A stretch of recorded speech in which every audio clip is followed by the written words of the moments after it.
I think I haven't done this for like ages. I really wanted just to take a break, because I was like kind of like overworked a little bit.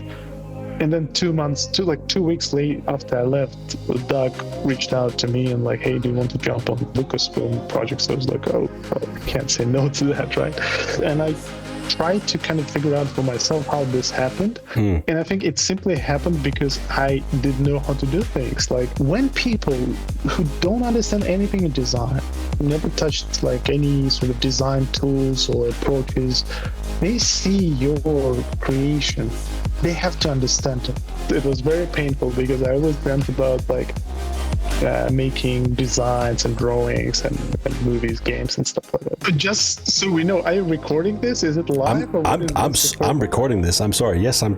Any good design basically has to tick off all the boxes. It has to. Hey everybody, welcome.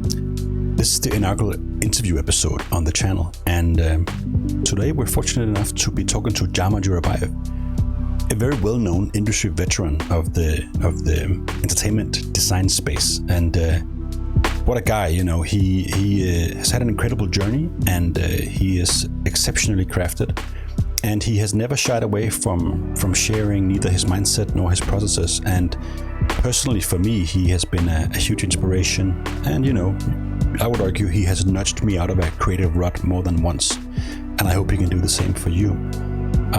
He's worked on Mandalorian quite a lot, works for Lucasfilm, done a lot of jobs for Lucasfilm and several other entertainment entities. And yeah, what a champ. So let's learn from Jama today, shall we? We shall. Let's go.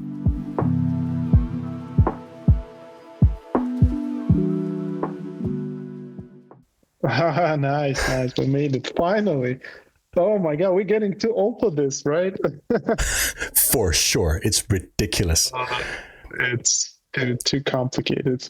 So Jama, Okay. so I've tried to write some questions down to be like an adult professional type about these sort of things. We've chatted a few times before, but never officially like this. So I have a little format I want to test out with you. Is that okay? Yeah, absolutely. Yeah, let's do it. Can you start by telling me about a recent day doing your job that felt extra special? Oh my God, that's a tricky one. I think any day these days would be special because I took a serious break. I think I haven't done this for like ages. Like I've been always working on something, and I took some time off. And actually, I think I'm craving to work right now so much. Like whenever I get a chance to do something, like even drawing on iPad or something, it makes me so happy, you know? So actually, the moral from here would be like, whenever you take a break, you come back and you're so satisfied. So, you know, like as an artist, we always have these down times when we feel like, oh man, it's just too much. Every day it is the same and blah, blah, blah. But then you realize when you don't do this, you realize how much you love it. So I think like the moment I get my new gig, hopefully soon, jump on board and do something, I will be very, very happy. So I think the last one I was so happy was a while ago, actually.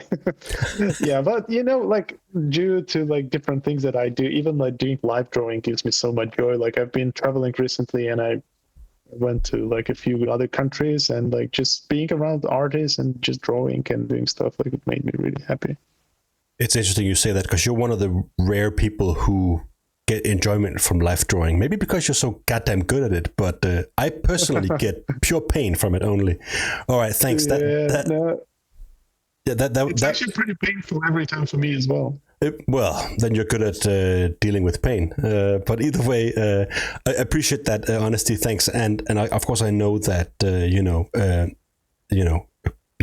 coming back into art is one of the best feelings when you've had a break and when you rekindle that flame and all that. That's really what it's all about. And then you get that rush of and remembering why we're doing this at all, right? Get a little spark there. So, okay, cool. That was a little experiment, but thanks for that, Jama. So you're Jama. And for those of you on the channel who don't know who Jama is, who is Jama? Hi, Jama. Who are you? Hey, good.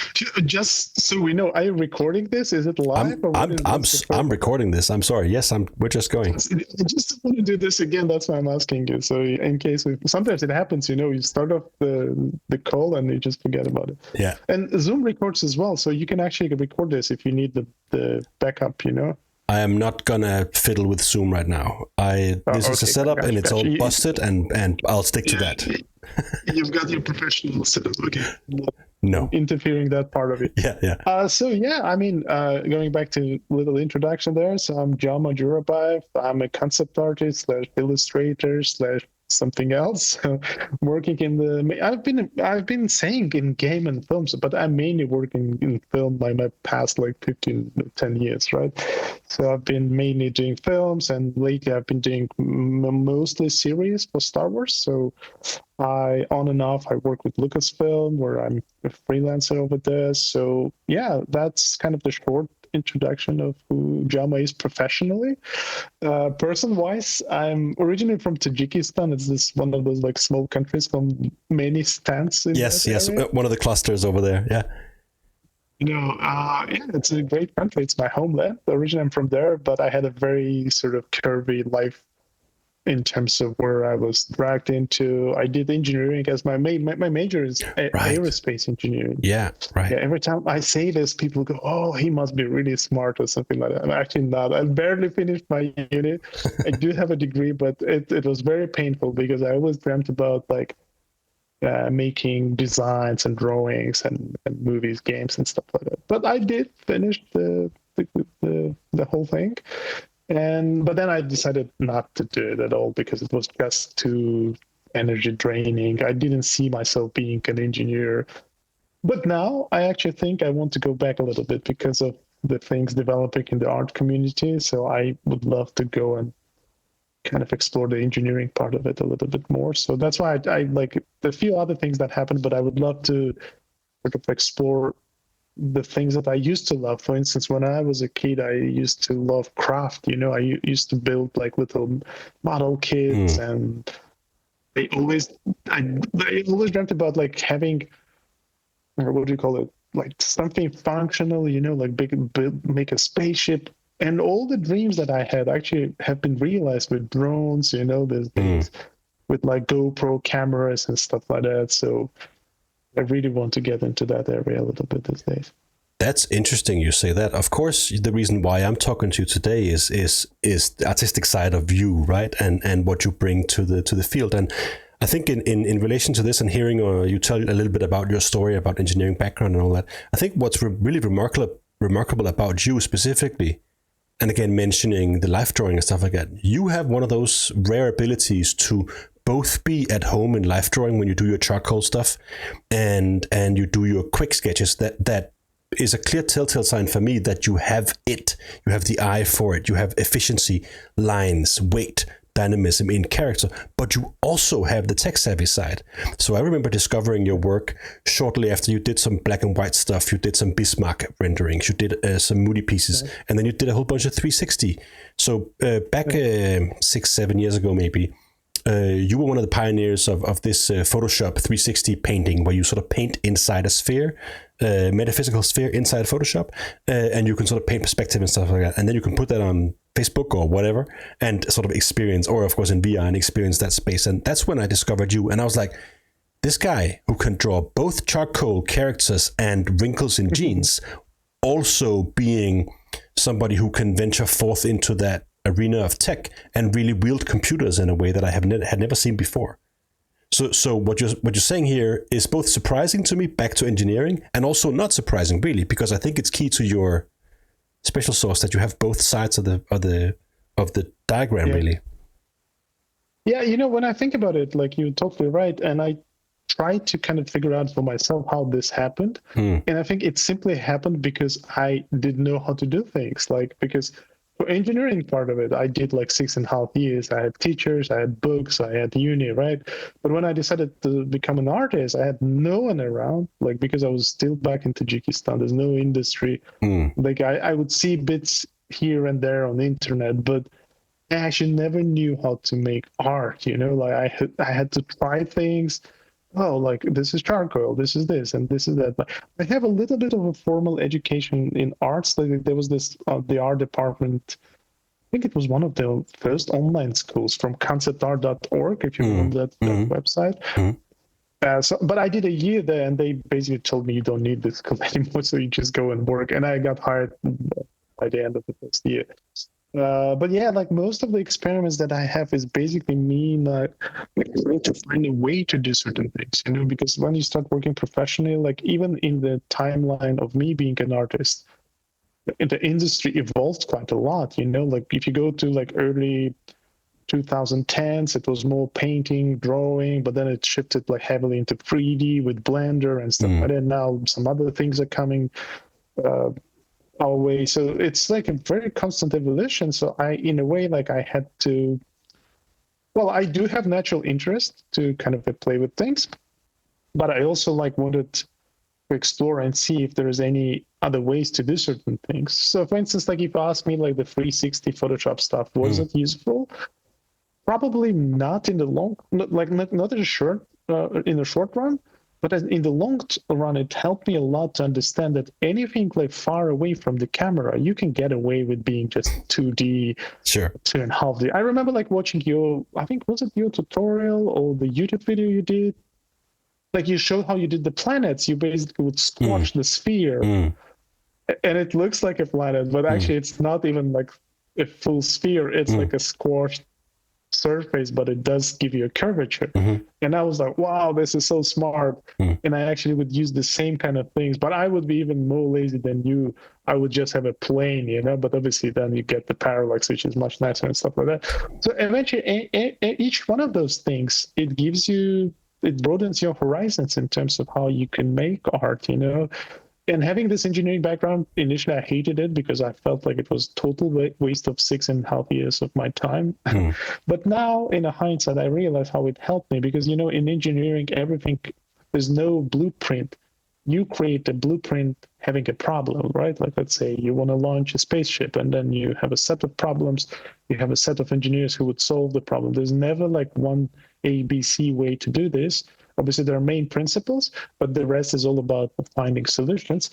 I strongly believe especially in design, where it's all about solving problems. It's about finding a right angle and a right tool. And you have to juggle and find the best tool and see what other options are there. So that's pretty much, you can describe the way I think, basically. So just coming back to the 360 as an example real quick, you said that it might not have been super useful in an application point of view. Yeah.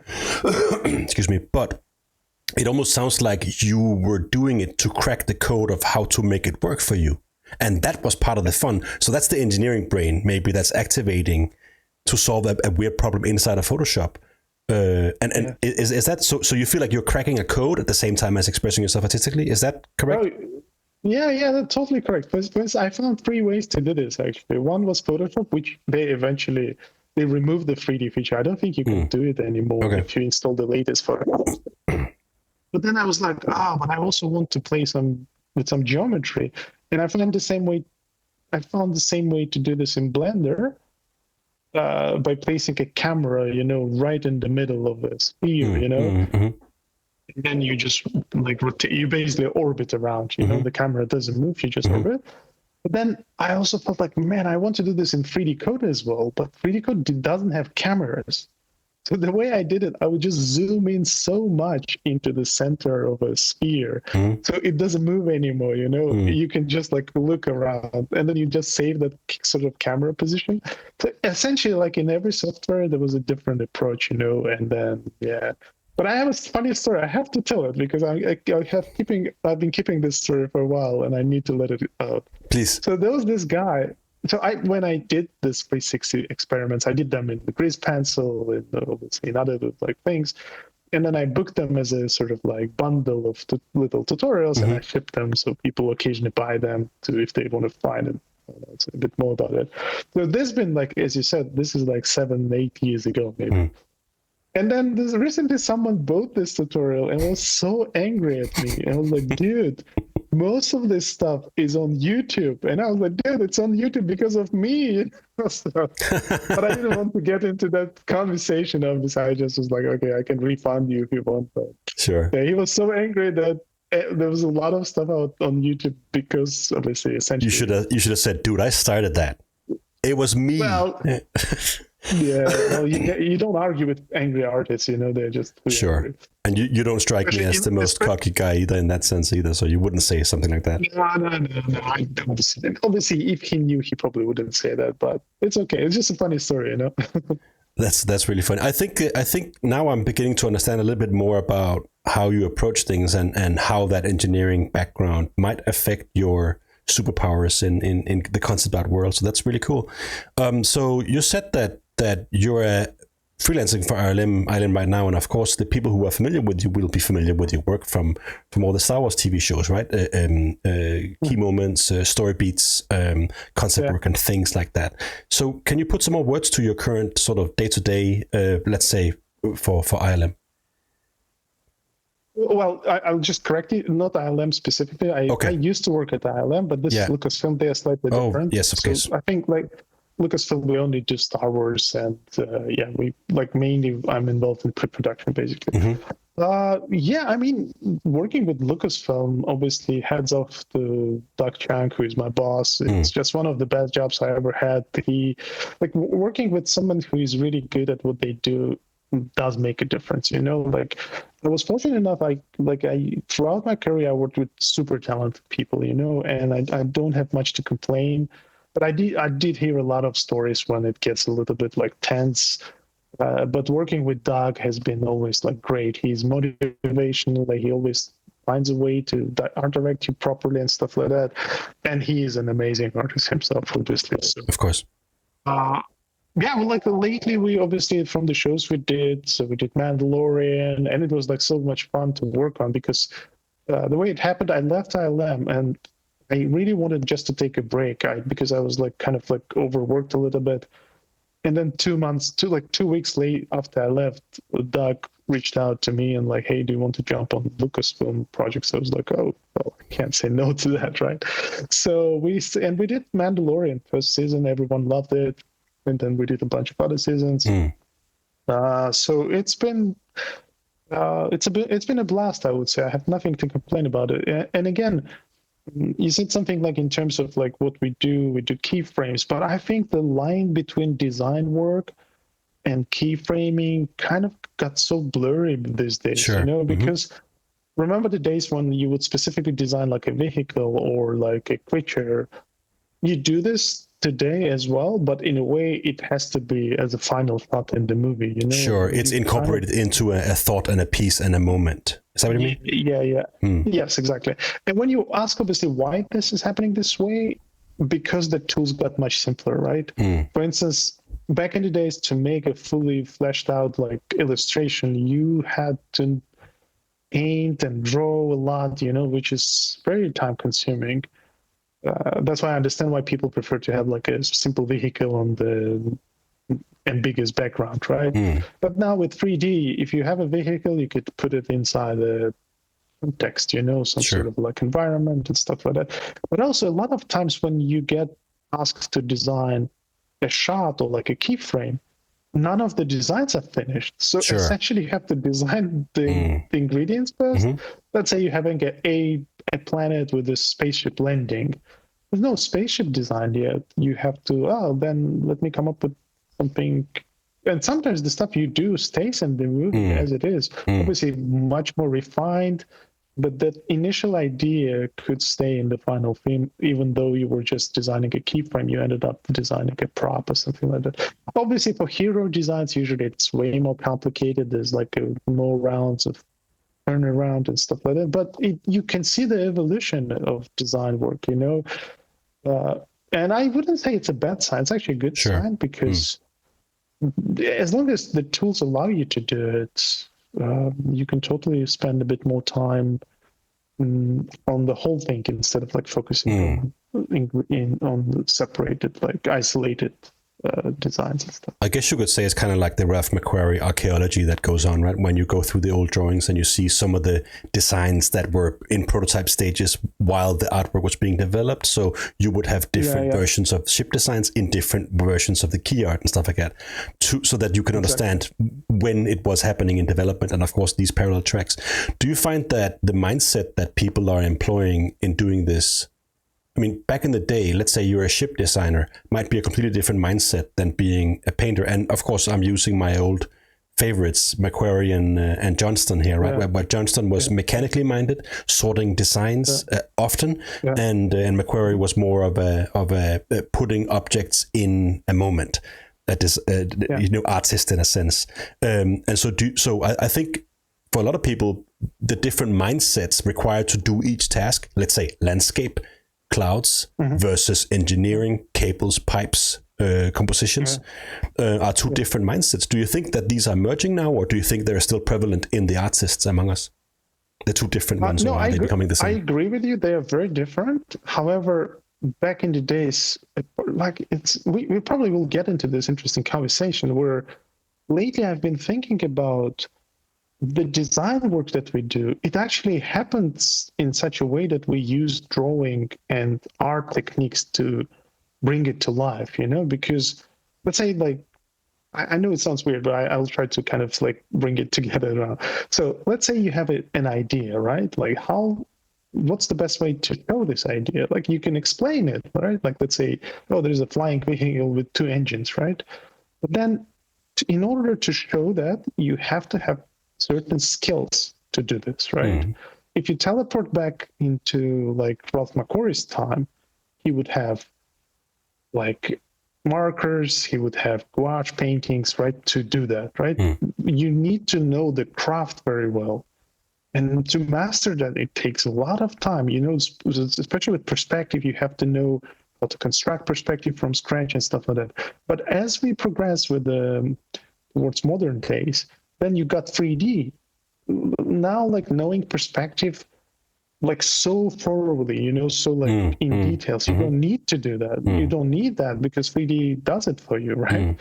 So essentially, I think because some skills, like pure like hours you put into something, got so less comparing to what it used to be before, then it opens possibility for you to explore maybe different genres, Sure. Like, then moving away from, let's say, from mechanical stuff, you can do some other stuff or vice versa. You know what I mean, right? Like, as the time progresses, the tools get much simpler. So we don't essentially spend so much time on mechanical work, You can spend cycles on the big ideas rather than the problem of technique. For instance, even think like a simple example, which probably everyone would understand. Like, you're doing like a flyover of a vehicle over a planet, right? You would have this gradient of a planet, of an atmosphere, right? Imagine making that gradient on the border with spray paint. It takes forever, right? Like, if you're doing this traditionally, like, because you have to like put a mask and do spray. I've never done this, but I can imagine the engineering part of it would be like very time consuming. But now these days in Blender, you just like play with values. You just drag the little slider and it makes and then imagine changing the hue. Your client comes in and telling you like, that horizon line has to be green instead of blue, right? Nightmare. Yeah, so you can clearly see, like, on that simple example, how the technique gets so much available. I wouldn't say simple. In a way, it's getting simpler, but it allows you to do way more variations and playing with the ideas and stuff like that. So, but this is opening the net. I'm not sure if we're gonna get there, but I just wanted to talk about it. Like, what's the next step? Because first we were drawing and painting traditionally, then we got into digital drawing and painting, then we got into 3D. But now, essentially, I think slowly the paradigm is kind of shifting towards AI as well, because AI does certain things that we used to do manually. So it's very interesting. It's actually like something that I've been thinking about. But no matter what happens, I think it allows me to, for instance, if we go back to the very first things that we talked about, the live drawing. Why do I do live drawing if I never use any of it? It looks like. But I actually do live drawing because I think by doing live drawing, I'm developing my core skills, not the technique of drawing or painting, but understanding perspective, understanding movement, understanding proportions, This is something that programs 3D doesn't compensate you for. For instance, in 3D, you can go like, can you make this image more dynamic? You are the person designing and making it more dynamic, because you can use different tools. There's no there's like, if you open Blender, there's no such a tool as make it more dynamic, isn't it? But I guess you could argue that camera. I guess you could argue that AI will be able to understand what dynamic means and translate the scene for you. Yeah, no, 100%. But then you will still be the one who knows what dynamic means. Like, does it mean Dutch tilt, or does it mean like, some wider angle lens? There's a lot of variables, and I think a lot of concepts as well are very abstract. That's why I think they are independent of the tools. When people say, I want this image to look much more cheerful, is it about colors? Is it about the shapes? Yeah. Is it about like all different things, And progressing with technology, we've been making this less and less manually, like, for instance, again, let's go to the example of having a purely painted image, right? Let's say if your client says, I want this to look much happier, you go, oh, maybe I should make it a bit more colorful, right? If it was traditional drawing and painting, yeah, this is very difficult, right? But with digital, you just play with color correction, with 3D, you would do something else, because it's much easier. And then with the AI as well, you could probably do something else and faster and stuff like that. But essentially, I think the bottom line for me is to have very strong fundamental understanding of design and art as well, right? Because you combine them together to come up with some message. And that message kind of sort of depends on technology, but it doesn't matter, because in the end, as we see with the progression of art, design, concept art, we used to use different tools, but still we were able to deliver the message, right? Ralph McQuarrie was using completely like traditional tools, but he was able to create like mind-blowing designs and keyframes. These days we're using sort of mix of 2D and 3D. I don't know what happens in the future, but still will be the person who tries to sort of drive the message. And you're post-rationalizing why you are doing sketches right now by saying you are developing the core of your craft and you're getting sort of a mind-body knowledge of what a scene, what composition, what energy, all that stuff. Do you think you need a reason to do that stuff? Is it okay to? I mean, because I would argue it's okay to just do it because it feels good, or it brings you joy. The process brings you joy, and that alone is enough. What do you think about that? No, 100%. Like, this is, I think we already getting slowly into this AI conversation a little bit, but I heard this a lot when people say, I don't want AI. because I love drawing and painting. I would say, dude, I'm the same. If you leave me alone, that's what I would do. I would just like do paintings and drawings because I love it. Like when I'm there with my iPad, there's nice music. It's like therapy. However, I still try to make it beneficial for my work. And it does help me because like let's say what do you call it? Light drawing develops and sharpens the eye measuring skill. Because you still like you look at something and you go, I can replicate that in the best presentable way.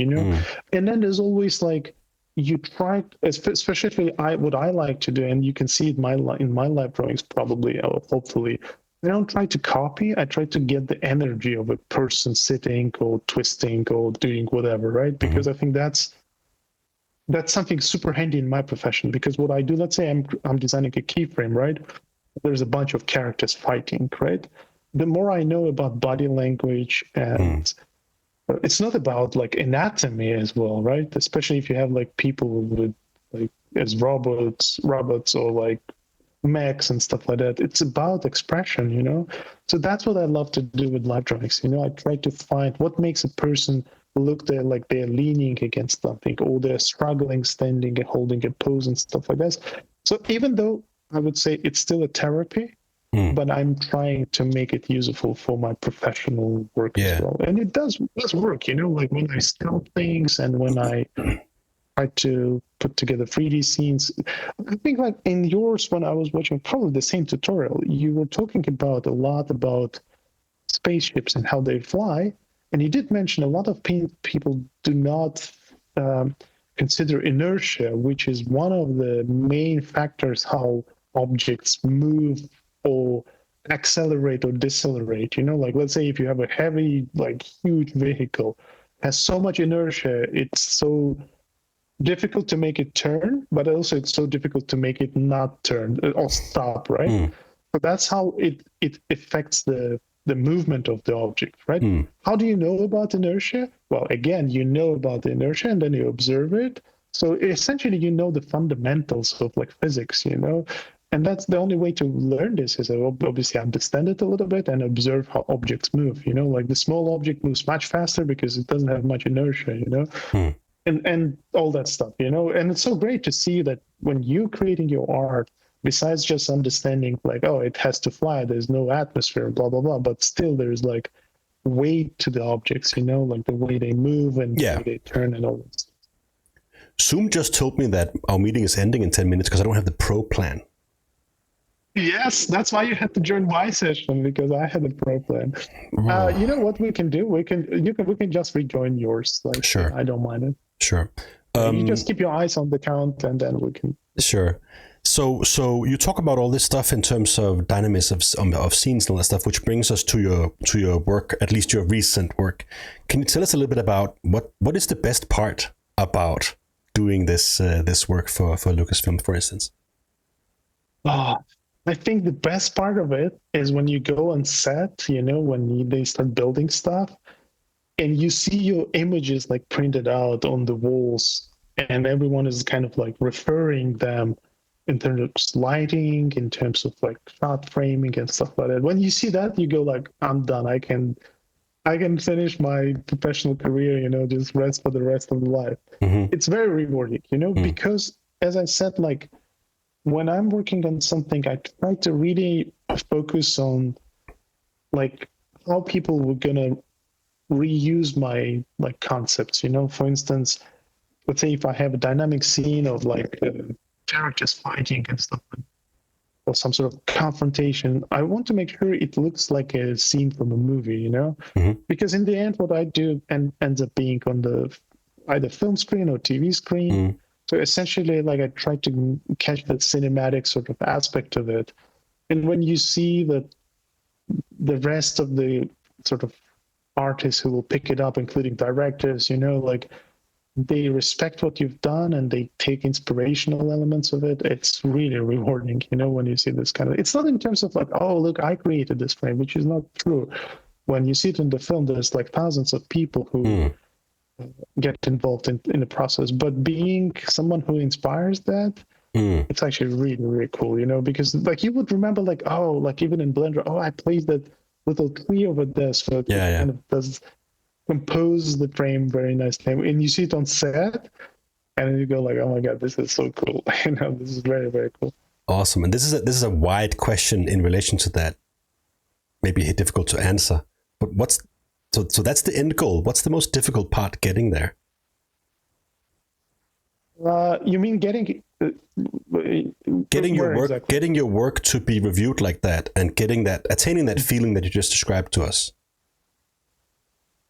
Well, I guess like the more you know, like in terms of, you see, this is where we keep going to the fundamentals, you know, like, yes, you have a set of tools that you play with, which is Blender for 3D, you have Photoshop, but what people don't see and what you have to know is cinematography, you know, you have to know design sort of rules, you know, you have to understand how things interact in a way like it's, yes, you're doing a still frame, but you have to understand the storytelling aspect of it. You know, what's the moment? Is it the moment before they started fighting, or is it the moment when they fight, or is it the moment when they got tired? You know, all those things, you know, they do help you to deliver a better story. For instance, let's say how you can show a person who's tired versus a person who is just about to fight, you know? Well, I don't know, but if I would do a frame like this, you know, when someone gets tired, they get like hunched back, they started like breathing heavily and all those things, like all those little nuances, you know, you have to be able to observe, but obviously you have to look for those things in order to be able to understand them and then translate them into a keyframe or a story moment. So essentially it goes way beyond just being able to paint and draw and to do 3D, and even just being able to design purely from like a mechanical point of view, you know. it goes into more into metaphorical space, where you have to understand human relationships and like when people are happy, what they do, when people are excited, what they do. So those kind of things I'm very interested in, because a lot of times you do actually keyframes where like people interact, and I find it fascinating when you can communicate it and make it look believable, and that's why when you go on set, you see all these pieces printed out, because you can read the story within those frames. So that is a wide answer befitting of the question, meaning you're saying practice, observation, training the skills is what it's all about. Is that to say then that the process of actually painting the image and getting it up on the wall and everybody being excited is easy? No, that's also difficult. So that's why every time I tell this, I realize how much time it took to get here, because every step requires effort, like learning how to render 3D model, that kind of stuff takes time. Yourself, like doing all of this at the same time, it's actually like very, very difficult. If I would compare this, imagine you are a circus performer and you have, the guys who juggle with balls. I can see where this is going. Yeah. Yeah. Like if you give any person one ball, just like meet someone on the street, give them one ball, they will be able to juggle it, like, throw it up and down, right? You give two balls, it gets a bit more challenging, but they still can do it. But then you give 3 or 4 or 5, the more balls you have, the more professional circus performer you have to become. Same with what we do, because one ball could represent 3D, another 2D. You have to juggle those up and down, but then they connect the design aspect of it, then the storytelling, then the timing, pacing, cinematography, and all those things. And you have to do it very quickly as well. So in order to do that, you have to be professional. That's why essentially when people ask you, why do they pay you? Like you're doing, like everyone can do 3D, everyone can do both. Yes, but not everyone can do it at the same time, at the same level, at the same speed, and all those things. So, was there a pivotal moment in your past where you had sort of a flash where you knew you were going to end up in the entertainment industry? Or were you straight up engineering when you were a kid? No. I think it was all up and down. There was never a moment when I consciously understood I want to do this. It was all gradual, like a lot of times it was just pure desperation. Like I didn't have any money and I didn't know what to do with my life. So I said, maybe I do some design work. But that's how I started getting into like graphic design first and getting a little bit of like some, and like light in the end of the tunnel. But it was very gradual, like you never wake up one day having the skills, wake up one day being in these companies, it's all going gradual. Like you put some effort in, you create something interesting, then you get attention, and then slowly you kind of climb the ladder up. Was there clear expectations in your family and in your background for what you should be when you grew up? No. Well, my mom and my dad, they're both artists. They said they actually were saying, especially my dad, he was like, never be an artist. It's the most miserable profession you can ever have. And that's why I went into engineering, right? But lucky for me, they were super supportive. Like when I was down without knowing what I want to do, they were always next to me saying hey, take your time and stuff like that. It's very, very important because especially in those moments, as you know, art is so abstract, still even us talking about it, we realize how much of layers there is underneath, but people mostly see just one image. They can't realize how much underlying layers of stuff that you had to go through. So having someone who supports you was very important, and I was lucky that I did that. Hi everybody, thanks for watching. If you like what you're seeing, of course you can like and subscribe. Do the classic YouTube thing. But if you want to support a little more, you can certainly do that, both here on YouTube with memberships and on Patreon as well, where I have a support class for, coffee prices just to support the channel. If you're interested in a little bit more than that, you can join the mentor community, where you will get 30% off on the Technouveau.net store, as well as exclusive interview insights. And if you're even more interested, you can use that last tier there to join the members Discord channel. Say you want personal feedback on your design or your artwork, or you want to discuss references and random things like that, you can do that as well. So plenty of ways to support. Anything is appreciated, really. Back to the interview. Cool. So it seems like you had support, at least emotional support, if not financial support, eh? No, financial support now, not at all. Well, obviously, when I say that, you always have to remember, like, my parents did so much financial support because they paid for my food and all this. Sure. You know? Yeah. So whenever we say like, oh no, but like back in 90s, it was pretty bad. And so it wasn't that they could afford any additional financial support for me, but I'm grateful for what they gave me in terms of everything I had. And then I'm also very grateful that they had moral support. Mm-hmm.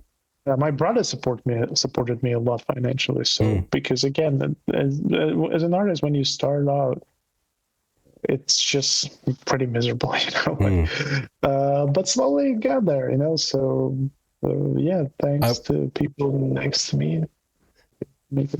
I would assume that since your father told you don't be an artist, it's misery and pain.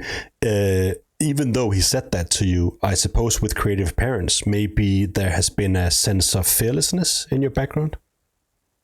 Yeah, I would say that. Mm-hmm. Yeah, especially my mom's side. My mom was always.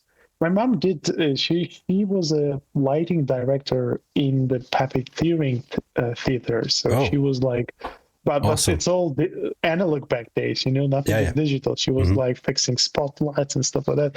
And when I showed her like 3D stuff, you can like just tilt the slide and move the slider, and the tint of the light would change. She was so mind blown. She would say back in the days, you had to use like filters and climb up this up to the ceiling and change all the filters manually and stuff like that. So she really loved it, obviously. Yeah. And she was amazed how much the whole thing progressed, Of course. Jama, do you remember we talked a little bit about doing a design case study of a particular piece or a particular design? Do you have anything in mind we could talk about? We can talk about, I don't know, we can talk about Jurassic World, like where I did some creature work. So basically, like as I said, like a lot of times, pretty sure you've encountered this a lot of times as well, design wise. You get to work with metaphors, right? Like they will tell you something. I want this to be, and then blah blah blah, and then that blah blah blah is a metaphor. It's not like, oh, I want this to be ugly or like something that you can imagine straight away. For instance, for this movie specifically, the director, Juan Bayona, who is like fantastic Spanish director, he loves like all those like kind of metaphorical messages. Like he did some horror movies before.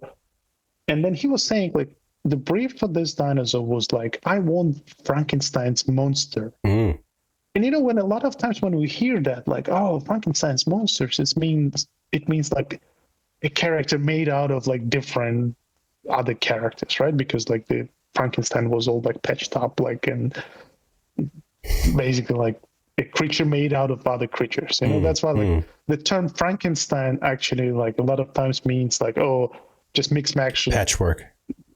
Yeah, some other stuff together, right?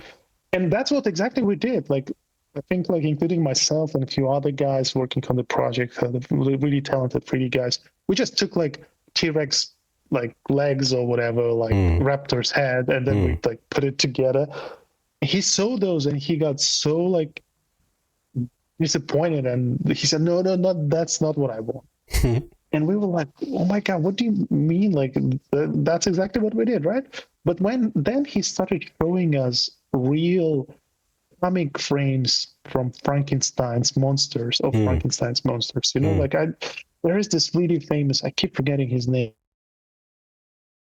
man, shame on me. He passed away a few years ago. There's like a famous comic book artist who did like a bunch of frames of Frankenstein's monster in the cage, right? And he was saying like, I want the feeling of it, I don't want this to be like right into your face, right? And this is where I remember consciously realizing this is not about like, just make like a silhouette and we go, oh, boom, I love this creature, right? This was about kicking off this conversation of what is the character of this creature, right? Like what did actually the Frankenstein's monster mean? He wanted someone miserable, he wanted someone who was in a cage, unhappy, like tormented into with his own existence. Yeah, exactly, malnourished and like being tortured and stuff like that. And I remember this one was one of the first frames that I did where he went like, yeah, that's my monster, right? Because if you look at the frame, like there's a lot of subtle things that I tried to artistically convey to portray this feeling, if you obviously you see the guy with the taser, you kind of understand, oh, this is someone is getting tortured, right? That's very obvious one. But if you look at the claw marks all around the cage, on the floor, on the cage, I remember like placing them by hand, like individually, because I knew that will be a good tell of the fact that this creature has been really treated badly, like. And then obviously the pose, it's almost like a dog, like in the corner being tortured and stuff like that. And that essentially drive the rest of the visuals in terms of how the Interruptor looked. So we went, okay, he's been bitten a lot, he's been depressed, and that's why, like, but unfortunately in the story they kind of skipped this part, like in the film. It was all in the script initially, like they wanted to show more of his past, how they tortured him. That's essentially, a lot of people argue, why this dinosaur's like so angry, but that was the kind of story aspect of it, and you see all these images, they don't reveal the design fully first, it's all like glimpses of the creature, like in the cage and stuff like that. So essentially then obviously if he was malnourished, he had to be a little bit thin, almost like you can see the ribs, he's not like properly fed, and he was always bitten, and he's like very aggressive, and like the quills on the back, I remember like thinking about having some sort of a mechanism to show that he's getting angry, and the quills it's almost like you would have like hair reacting to some excitement moments and stuff like that, those kind of things, like we were incorporating that. But that all came from that very first image where he was in the cage, and then the rest of the story and the rest of the kind of things unfold not just from a pure silhouette, but from the character of this creature, which was very interesting. When a lot of times when even I tell about this, I go like, well, this is an animal. How can it have a character? But as we know, obviously, characters everything. Yeah, characters everything. And you can see, like, if you look at him, like, well, this more or less like kind of the final direction. You can see there's a lot of like missing scales on him. He went through some rough time in his life, and every visual clue, like starting from the skin tone and from the sort of bone and skin kind of structure, all comes from there, from that Frankenstein sort of metaphor, the monster metaphor that we initially wanted to use. And look, if you, go ahead. If you talk about this as a metaphor, the Frankenstein metaphor, it's really interesting because clearly, the Jurassic franchise has been going from, let's say, an adventurous take on science to more of a scientific take on adventure, as they go later and later into the franchise. So that's really interesting, and it feels to me like this is very directed and very on purpose. So. Can you talk about the conversations you had about audience and this particular dark classic fantasy laid on top of let's say a hard science fiction project? Was that understood that the audience would understand these subtleties of references?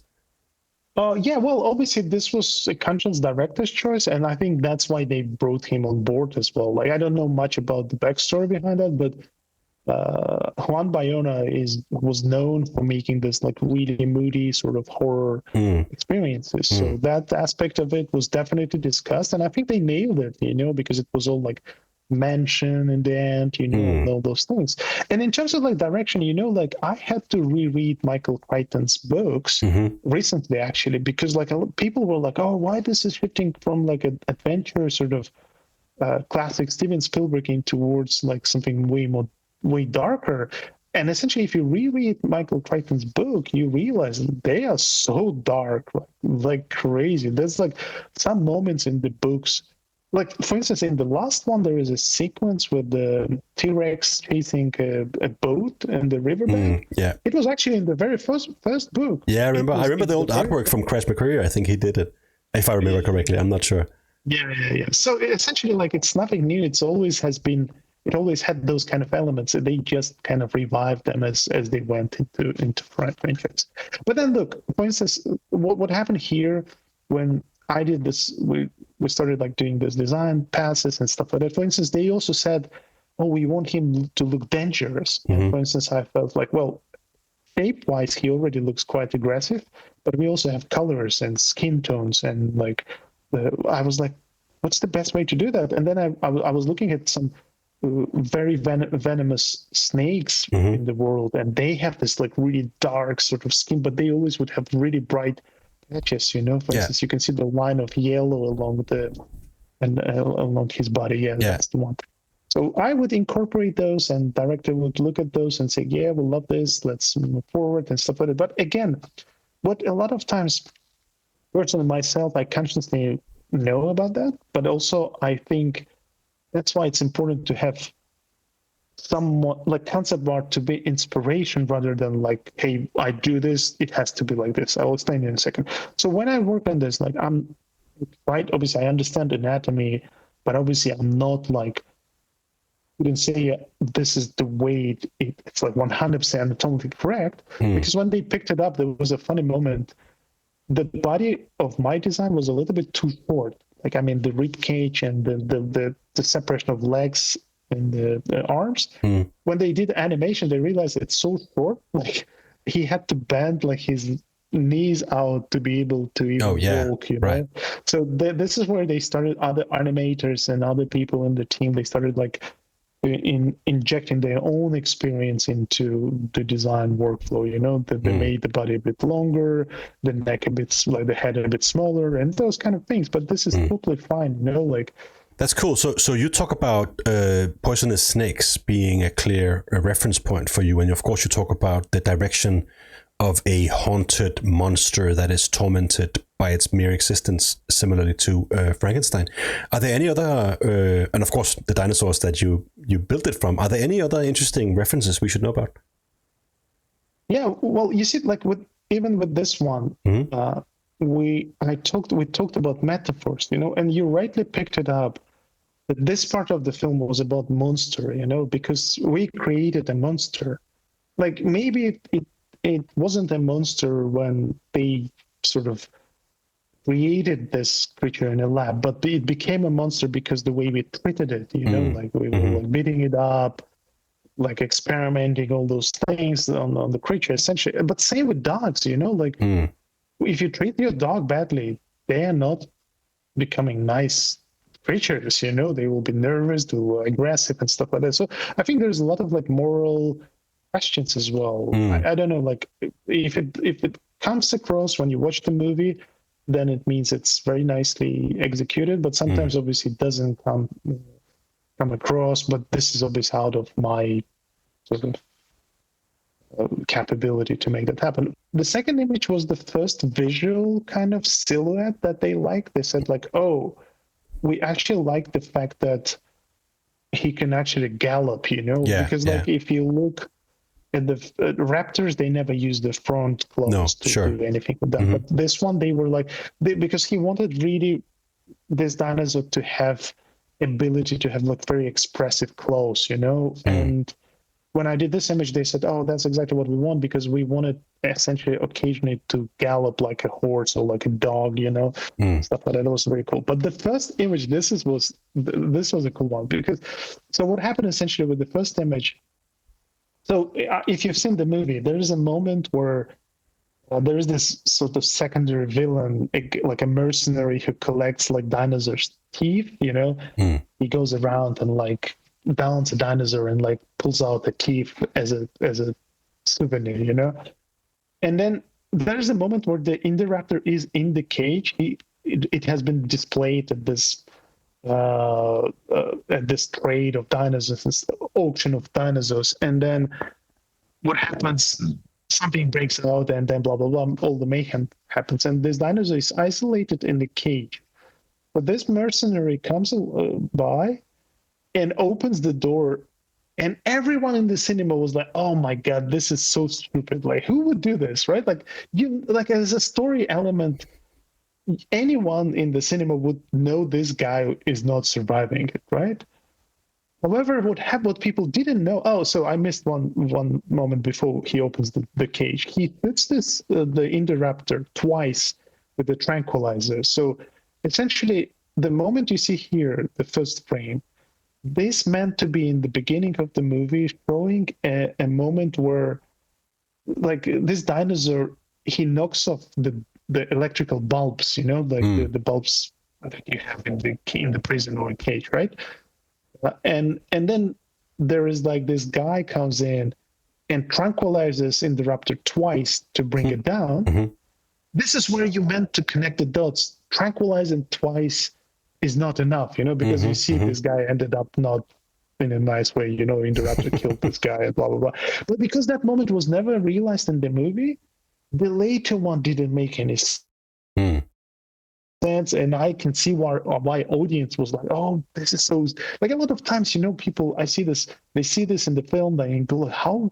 It doesn't make sense," But most of the time, there is a little bit of a backstory behind it because, there's their budget constraints. There are like, they could have cut the moment of the movie. But, like you probably have the feeling when you watch the movie and go like, this doesn't seem like a full movie, right? It looks too fast paced and all those things. That's where I learned, especially in the movie making, you don't always get the movie you wanted to make as a director because there are so many constraints, like you could be a good screenwriter, you could be a good director, but sometimes there are a lot of constraints, money-wise, budget-wise, time-wise, and those things. And unfortunately, they end up you skipping some areas which essentially could drop the storytelling in a way you didn't want. It's a classic issue. If you go back to the environment images that I did, there's like some really nice metaphor piece as well. So I'll tell you a bit more about that. So basically here, if you can show the next one, I think it will make more sense. Basically, in the movie, what happens, the island gets on fire because of the volcano eruption. And essentially, this is was the end of Jurassic Park, because this is where the park, all of the islands, they got destroyed in a way, right? So it meant to be like very sort of emotional. And it was very challenging because like, how do you make that happen? And obviously they wanted, in Jurassic World, there's a lot of death elements, people died, like dinosaurs died, but it's not super explicit, there's not much gore and stuff like that.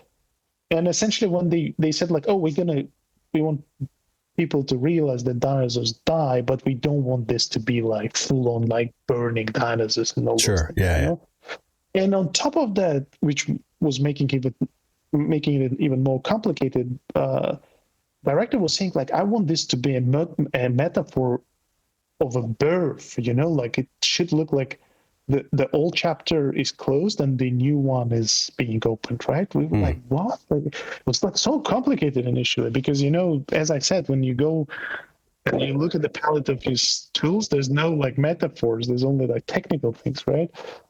But essentially, if you look closely, especially in the film, like obviously in the film they made it way more refined. This looks more like a creature in a womb. It reminds me of this first egg image. Like semi-transparent. Right. Sure. Like when you see someone in the womb, and it was so emotional. Like you can see the shadow, but obviously then the creature would like disappear in the smoke. And I remember I was in the theater and everyone was like, you can see people were like, damn, because of the music and the pacing, it did deliver that emotional aspect of it, That's really interesting. It was very challenging. It was very challenging to achieve because they wanted to see a shadow in the fog, which you rarely, like, I think I've seen it only a few times when I would fly somewhere and the plane passes through the clouds, and if it's the sun is behind, like you see the plane's shadow in the clouds. That's the only moment where you see this kind of effect. It was quite interesting to actually play with it. I love that the direction is metaphor. Usually you would get quite specific direction or what. Did you appreciate working under like metaphorical direction like that? Was that interesting? Yeah. I would say most of the time it's like this. It's just sometimes the metaphors would be so ambiguous, because when they ask you to make something more dynamic, I guess it's still like in the metaphorical space, isn't it? But because it's not something you could touch and explain perfectly. But then you get things like this, essentially we had to show the death but make it look like birth. It was like a pure metaphor. So it was fun. I learned so much, and especially, and again, this is where you develop yourself. It's completely skill independent knowledge, because storytelling has been there throughout many, many centuries.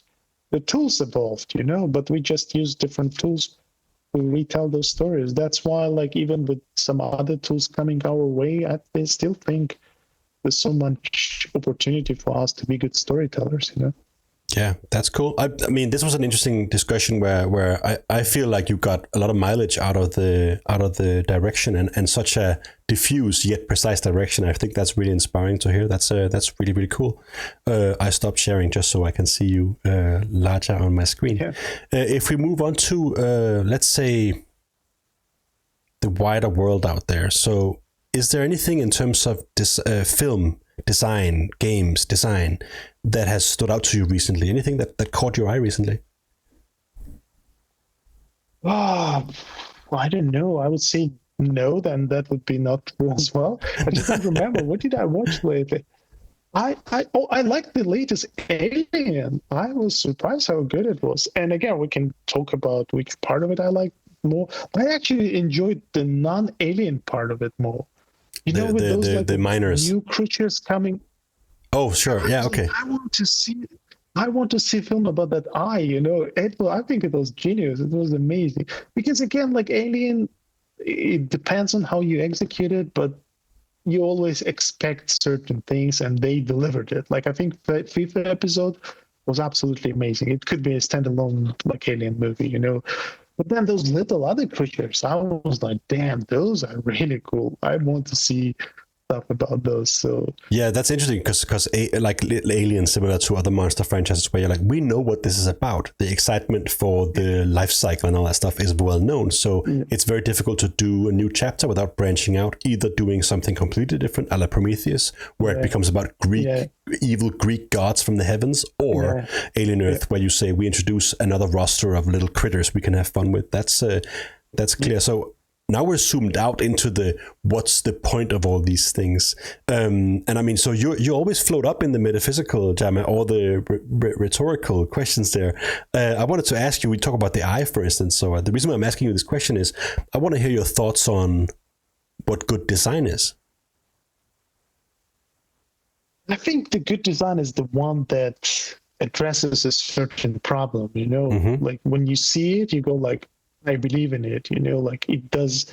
Again, you have film designs, so game designs that they don't necessarily need to be functional, but they still have to be believable, where you see something and you go like, wow, this really works and it looks amazing, then it's a bingo, But then again, a lot of times we are so locked into the shape of things, oh, this is cool shape. Let's pick up that eye. I think it was genius. It's so simple, an eye with tentacles, right? But there's so much story, the way it was behaving, all the separation within the eye, and then the way it was. And then they also, as a design element, they said the eye itself is not enough. It has to be in someone, Remember when it was inside a ship? Oh my God, it was the most villain ship that I ever seen in my life. It was so cool. I think it was successful design because it was working. You could believe in it, and it was scary. At some point, whenever it would get out, I was like, oh my God, this is gonna hurt someone.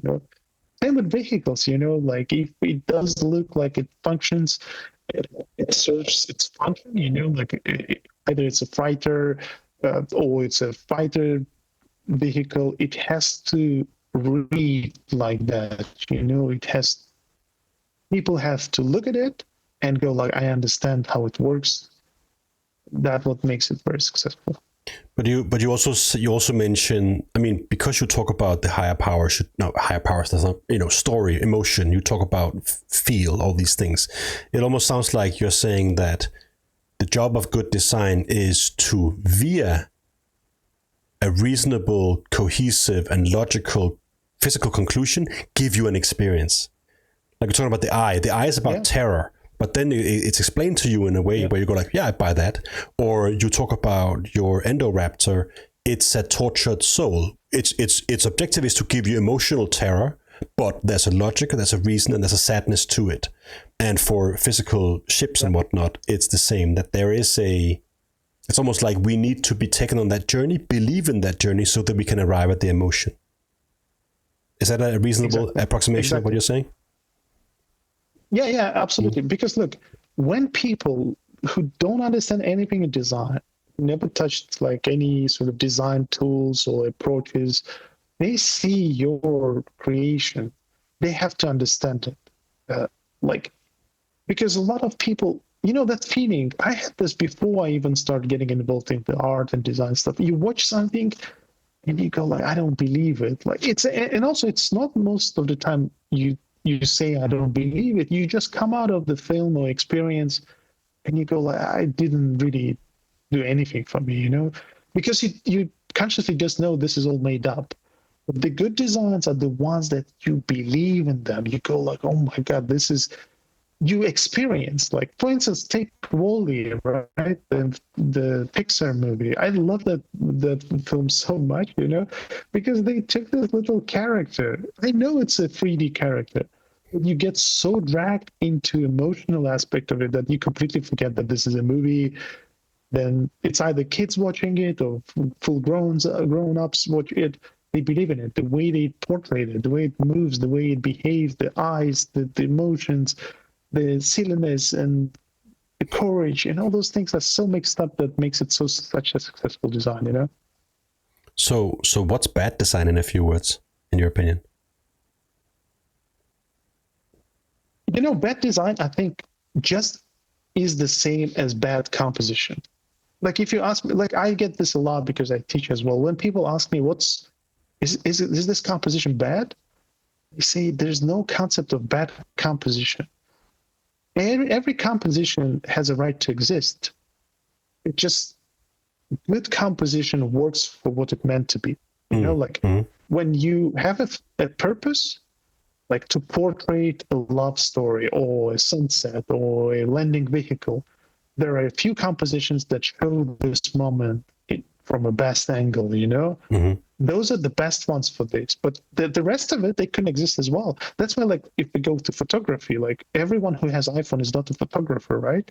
But you could be if you start framing your compositions accordingly, because any photo you take, it's a composition, But then there would be a specific set of compositions that deliver the story in the best way. Same with design, like you can sort of make a flying brick and it will make sense, like it will look like it could fly. But then if it doesn't look believable and if it doesn't serve the story, then it means it's practically a bad design. It's not a good design for this specific movie. So it was a bit of a long answer, but I believe like any good design basically has to tick off all the boxes. It has to work. It has to look functional. It has to make people believe in it, even though it could not be like 100% practical, or not practical, I would say believable, workable, I would say, but it has to be believable. People have to see it, and they should focus on the story rather than thinking about how this works. It has to be self-explanatory in a way. Yeah. So you're what I'm hearing you say is that it is about that end. It is about the emotion in the viewer. It's about getting that emotion and feeling across, and then we are simply there to serve that feeling in whichever way possible, in whichever composition makes it work, in whichever subliminal reference point makes it work, whatever. Which is, of course, again, an open-ended answer, because that's the craft, really. Yeah. So Yes. so understanding what emotion and what feeling and what sense we're serving is key to our work. Exactly. Exactly. And the more you know about this, the better you can become. And I don't like the word manipulating, but in a way we do manipulate Sure. our audience. They experience certain things. It's like a circus performing, right? You trick people into believing something is happening. We have to learn our craft and be so good. And the better we get at this, the better we have a chance at making that experience unforgettable for audience. You do something, people look at it and go, "Oh my God, I was mind blown." And again, I like, at certain point of, especially in the film industry, the mind blowing aspect of it was all about like huge explosions, like VFX stuff. But then it faded away pretty quickly. It became normal. It was a cool thing, but then it was just one of the things that you can use to get people excited about things. But again, as a designer, the more you can learn about like human philosophy, how people react to certain things, because it's like all the shape language design, it also related to our human nature, isn't it? Why the spiky stuff looks dangerous? Because we know it's dangerous, right? Why for instance, certain colors like revoke certain feelings? They're all coming from our like human experiences, so the more we can know about that, the better we can become successful designers, but the sort of the challenge, everyone knows about the feelings and stuff like that, or experience certain things. I think the challenge is how to translate them into 2D images and then translate them into a moving object, like a film frame or a game frame. You take something very abstract, like, well, we want people to feel happy when they play our game or watch our film. How do we convey this? Then they get people like us, and we use our own tools and translate them into our own craft, because as you know, we started from this. You go to Blender, there's no button saying make it happier, make it like scarier, make it this and that. There are other things, but we use them to manipulate, to deliver the message, basically. Yeah. Awesome. Thanks for giving a little overview there of your craft thoughts, Jama. That's very helpful. If a little diffuse and highly ambitious, I think a lot of people will recognize what you're saying. I just want to change gears a little bit just before we wrap up. Is there anything you can talk about? And I'm not trying to poke you and I'm not trying to put you on the spot either. Is there anything you can tell us about what's next for Jama? What's moving? What's shaking? What can we expect from you? Well, there's a movie coming out, Mandalorian Grogu, something I worked on for quite a lot of time. So it's coming out next year. It's be pretty fun. In terms of my personal journey, right now I'm just trying out a few things, like I always wanted to get more serious into sculpting, like maybe get into physical sculpting. So that's the avenue I'm trying to explore right now. But then I've been very curious about like architectural design and all those things. So I think I'm right now in this education stage where I'm spending a lot of time like learning about things, materials, like, so in a way I want to connect into like physical world a little bit more. So but that's a little teaser of what I'm doing these days. But again, it will take a lot of time. Just with anything else, like people, I think like what a lot of people see and sometimes they don't see is the fact that to master something, you have to spend hours, you have to put in a lot of, it's not only physical understanding, but also like wrapping your head around certain things, Like when people say, oh, like we look at your paintings or like drawings, they're so expressive, you do this and that. My goal was never to be expressive, but it became expressive because I did this so many times and I learned how to simplify certain things, So essentially any upcoming skill takes a lot of time. So that's what I'm trying to do right now. Just investing whatever time I have into my personal growth, I also started like shifting the gears a little bit more in my life. I started paying more attention to my health, like doing sports, which essentially turned out to be a very important thing, but you don't realize this until you hit like 40 plus ages, Yep. right? Yep. Once you do that, you go like, oh, I need to spend more time on that, those kind of things. Yeah, listen, kids, enjoy all that shit while you can, because it's fun, more fun to do it if you don't need it. For sure. Physical, that sounds cool. Is that then the dream project, Jama? Is there a simple description of your dream project that you haven't yet undertaken? Well, I've been always very open about that. I always wanted to work with James Cameron. I don't know how to make this happen, but he's been an inspiration for me from day one. It's, I don't know, because avatars, they've done them a lot. So, but then, I don't know, I just think like he has a very similar mindset to what I do. I love engineering / art. So, and maybe in the future there will be a project that I will be able to work with the team on their side. But apart from that, I mean, this, again, I'm trying to sort of branch out a little bit from the sort of digital art avenue by getting physical, so like sculpting and like interior architectural designs and stuff like that. But I'm in the very early stages of that, so hopefully maybe we do this interview in 5 years and see how that unfolds. Sure. Absolutely. Well, before we continue on to the subscription stuff and the advice questions, Jama, I need you to help our younglings get smarter. This is it for YouTube, and I just want to say to everybody, super awesome, and thanks for joining, Jama. So before we continue, is there anything you want to leave the YouTube audience with? I think YouTube audience these days, any audience these days, needs to have patience, because art is so subjective, like even like designs and compositions, when we talked about what makes good design, bad design, and all that stuff. Art is very subjective. Certain things some people like, some don't. So that's why you need patience, especially in the early days of your career. You might be doing things that people don't appreciate, like for instance, the simple example, you make something and you go like no reactions on social media, or you get very little reaction. But you have to be patient, like, because any craft doesn't happen in one day. It happens, as we talked about with Rasmus, happens over time. You practice, you tweak, you change directions, you experiment, and all those things. And patience is the most difficult one, because you always want. When we say we, I also expect myself to do the same, But think about like going to gym. There's no way you can go to gym and get buffed in one day, right? Like in 2 days, and it's a constant effort. But then in a year, you see the results. In 2 years, and the other kind of tricky part, some people naturally have tendency to make it faster than yourself. Let's say you draw and like it's been 5 months in, but you're still not good at something. And then you would have someone else 1 month and they did it, right?